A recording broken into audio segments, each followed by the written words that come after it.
অপু, অপু তুমি আমার কলেজে গেছিলে কেন? অপু আমার কলেজে গেছিলে কেন? শুধু কলেজে যাইনি, গধূলির বাড়িতেও গেছিলাম।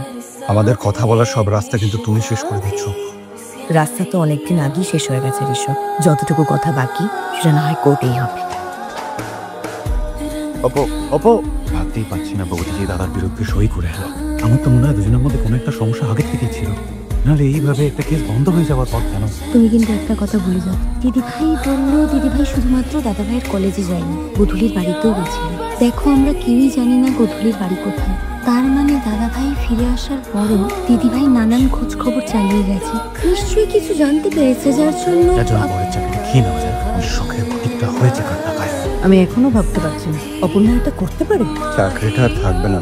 অপর্ণার জন্য আমার চাকরিটাও হয়তো চলে যাবে। অত সস্তা না ঋষি। অপর্ণাকে ওর একটা সইয়ে কিছু প্রমাণ না হলেও তোর চাকরি যাবে। না না, তুই ওর সাথে কথা বল, কি চাইছেটা কি ও?